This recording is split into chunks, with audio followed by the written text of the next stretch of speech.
मेरे प्यारे दर्शक नमस्कार। आज मैं आपको एक ऐसी कहानी सुनाने जा रहा हूं जो आप ज़मीन खिसका देगी। सवाल यह है, क्या भगवान राम ने दूसरी शादी की थी? और अगर हां तो इतिहास ने इसे क्यों छुपाया? यह कहानी सच है या झूठ? मैंने इसे रिसर्च करके आपके सामने रखा है।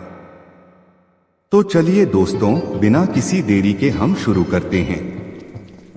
भाग 1, राम का जीवन और लौटना अयोध्या। भगवान राम का जीवन सदियों से आदर्श माना गया है। उनका चरित्र, उनकी वीरता, धर्मप्रियता और न्यायप्रियता आज भी लोगों के लिए प्रेरणा है। रामायण में उनके वनवास, रावण वध और राज्याभिषेक की कहानियां सभी जानते हैं। लेकिन राम का जीवन केवल रामायण तक सीमित नहीं था। राम का वनवास समाप्त हुआ, रावण वध कर चुका था, अयोध्या में उनके स्वागत की तैयारियां चल रही थीं, राज्याभिषेक की योजना बनाई जा रही थी। लेकिन राम जानते थे कि उनके निर्णय केवल उनके लिए नहीं बल्कि पूरी अयोध्या और राज्य के लिए महत्वपूर्ण हैं। इस समय राम ने महसूस किया कि राजनीतिक स्थिरता और समाज का संतुलन बनाए रखना आवश्यक है। कुछ राजवंश और परिवारों के साथ विवाह संबंध स्थापित करना केवल व्यक्तिगत विवाह नहीं था, यह राजनीतिक और सामाजिक मजबूरी थी। राम का जीवन हमेशा आदर्श और धर्मपरायण रहा। उन्होंने अपने निर्णयों में संतुलन बनाए रखा और यह सुनिश्चित किया कि उनका व्यक्तिगत निर्णय राज्य और समाज के हित में हो। भाग 2, दूसरी शादी की पृष्ठभूमि। इतिहासकारों और प्राचीन ग्रंथों के अनुसार राम की दूसरी शादी राजनीतिक, सामाजिक और धार्मिक कारणों से हुई थी। एक, राजनीतिक मजबूरी। अयोध्या के कई राज्य और कुल इस समय राम के शासन से जुड़े थे। उनके निर्णयों का असर केवल परिवार पर नहीं बल्कि पूरे राज्य पर पड़ता था। विवाह के माध्यम से संबंध मजबूत करना आवश्यक था। 2, सामाजिक कारण। राम हमेशा धर्म के नियमों का पालन करते थे।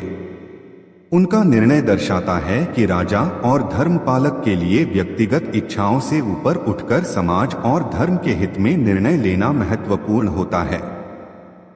3, धार्मिक और आध्यात्मिक संदेश। यह विवाह केवल राजनैतिक या व्यक्तिगत कारणों के लिए नहीं था। इसका उद्देश्य धर्म, समाज और राज्य के हित को संतुलित करना था। इस विवाह के पीछे एक संदेश भी छिपा था। कभी कभी राजा के लिए कठिन निर्णय लेना आवश्यक होता है और उन्हें धर्म और न्याय के आधार पर लेना चाहिए। भाग 3, विवाह का चयन और तैयारी। राम ने दूसरी शादी के लिए जिस राजकुमारी का चयन किया वह धार्मिक और सामाजिक दृष्टि से उपयुक्त थी।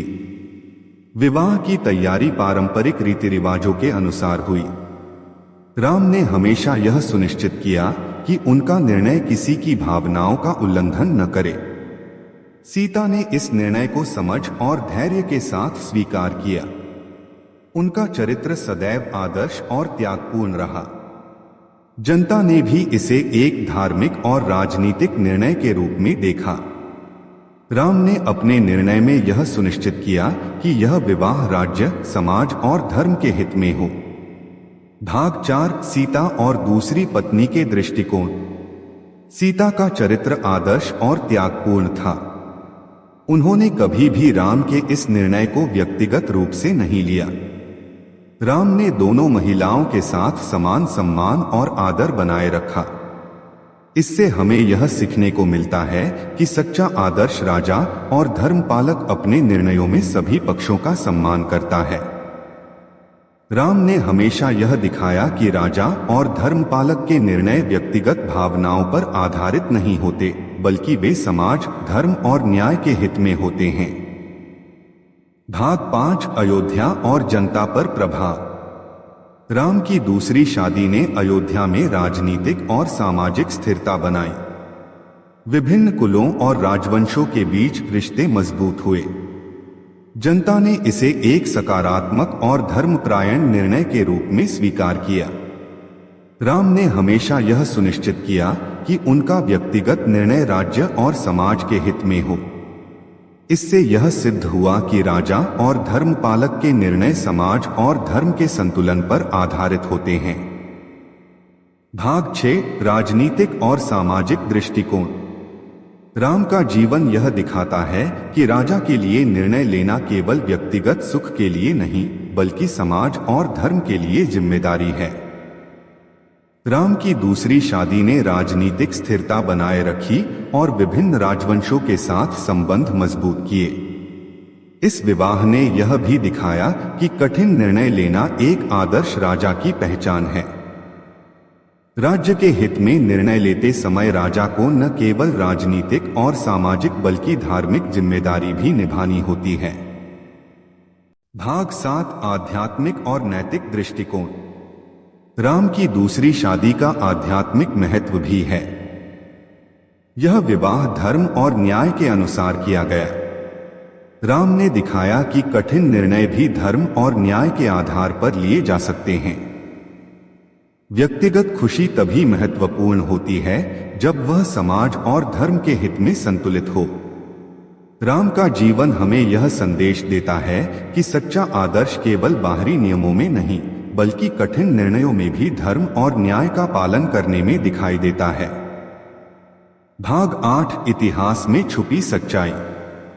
इतिहास और प्राचीन ग्रंथों ने राम की दूसरी शादी का विवरण बहुत सीमित रूप से दिया। इसे साधारण पाठक तक पूरी तरह नहीं पहुंचाया गया। इसे केवल उन लोगों तक रखा गया जो गहन अध्ययन और शोध कर सकते थे।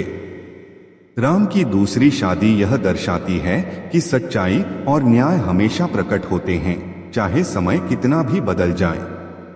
भाग 9 निष्कर्ष और सीख। राम की दूसरी शादी का अध्याय हमें यह सिखाता है कि कठिन निर्णय लेना कभी कभी आवश्यक होता है। यदि हम धर्म, समाज और व्यक्तिगत जिम्मेदारी को संतुलित रखें तो निर्णय सही और न्यायसंगत बनते हैं।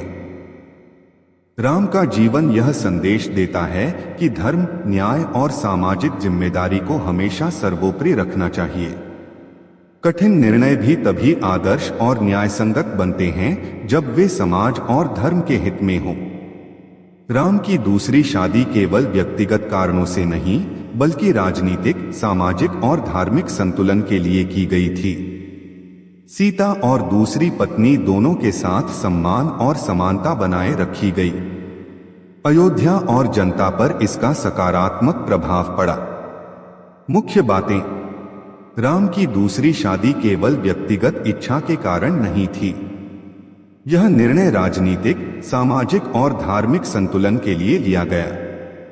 सीता और दूसरी पत्नी के साथ समान सम्मान बनाए रखा गया। अयोध्या और जनता पर इसका सकारात्मक प्रभाव पड़ा। इतिहास ने इसे इसलिए छुपाया ताकि साधारण पाठक इसे पूरी तरह न समझें। अंत में, मेरे प्यारे दर्शक, यह कहानी हमें सिखाती है कि सच्चा आदर्श केवल बाहरी नियमों में नहीं, बल्कि कठिन निर्णयों में भी धर्म और न्याय का पालन करने में दिखाई देता है। राम का जीवन और उनका यह निर्णय हमें यह संदेश देता है कि समाज, धर्म और व्यक्तिगत जिम्मेदारी को हमेशा प्राथमिकता दें।